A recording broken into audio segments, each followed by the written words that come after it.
There's some things in your life you have to discern the condition that God will give you in order to receive it.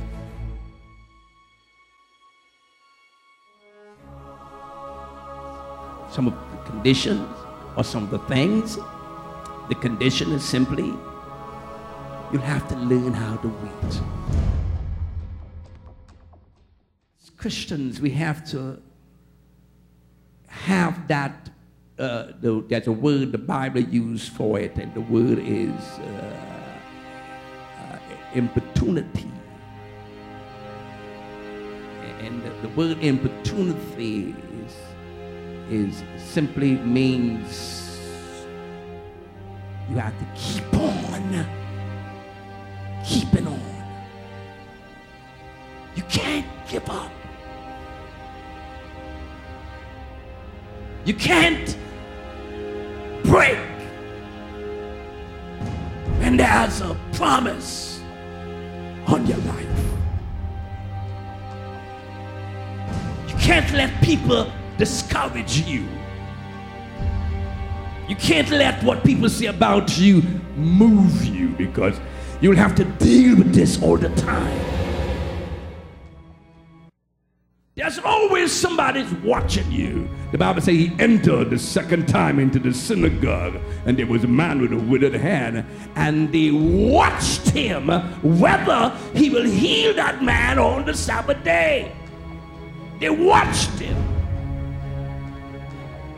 They watched him in order to accuse him. If he only do this, they will accuse him. The word is also arrest. They wanted to arrest him. So they watched him. Life, you have to understand that whatever you do, especially when you are successful, there's always a spirit in somebody that is watching you in order to accuse you. But in spite of your condition and your position, you have to hold the position that if you wait upon the Lord, He'll come true for you.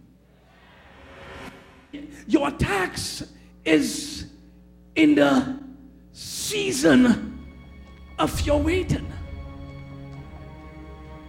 The most dangerous time in your life is your season of process. Let me explain to you what is process.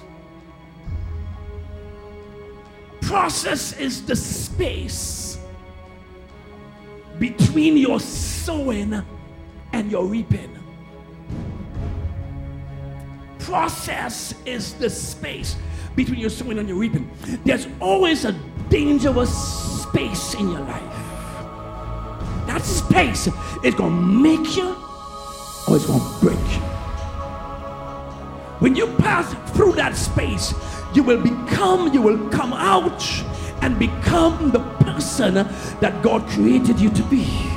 And becoming the person that God created you to be is actually positioning yourself in a position where God can trust you to bless you. It's good to wait. When you wait, you develop things that you never know you could have developed. When you wait, you grow into a person that you never dream about growing into. You grow into that person. It don't happen overnight. In the Amplify, it said, I waited patiently and expectantly. I'll read it one more time, the Amplify.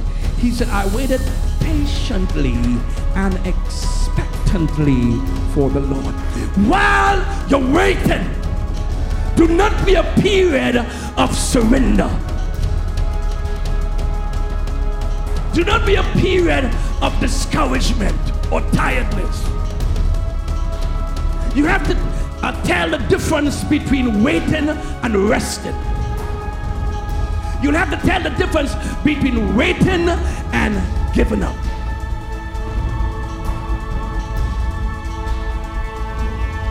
Because while waiting, you have to do some things to prepare you for your destiny. He said, patiently and expectantly. You have to expect your blessing. Listen, you will not get anything that you are not expecting. Now you have to watch that. You have to watch that. Because that could be the other way wrong. That could be different sometimes. But there's some things in your life God wants you to focus on. That's what I'm trying to say. Your focus energizes you. You must have a focus. A man is drowned in the sea and he's getting ready to give up.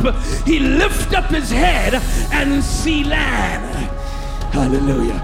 It might be a far off, but his focus will energize him. He said, I can't give up now, because beyond the wind, beyond the wave, beyond the storm, beyond the sea, there is hope. He will keep his focus, and his focus will energize him. Your focus energizes you.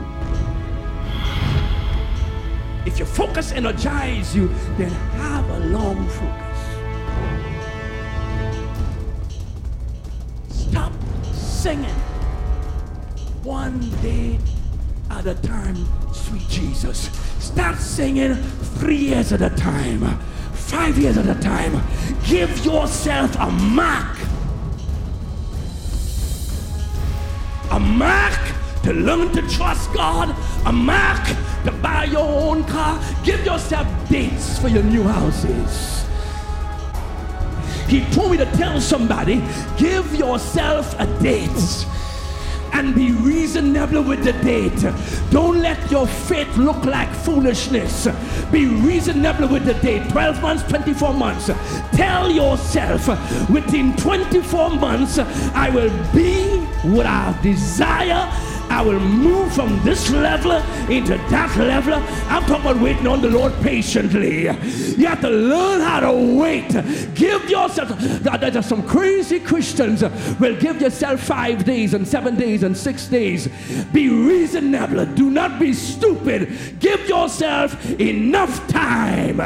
Hallelujah. So when you get there, you'll be in the will of God. And not only that, but you will experience your process, which is the space that you will need to develop you into the person that God wants you to be.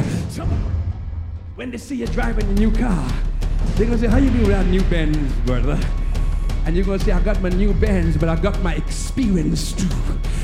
I got my new Benz, but I learned something while I was waiting. I can live in my new house, but I know what it is to shack up in some one room with my 4 children. Now I can enjoy my new house, because if you get your blessing without your process, then your blessing is temporary. Don't accomplish according to your ability, but accomplish according to His miraculous power. Patiently. It just simply means that you might not get there when you want to get there. You might not get it when you want it. You might not have it. You might not have what you want or what you pray for. But if you hold on, that's the key right there. Just hold on.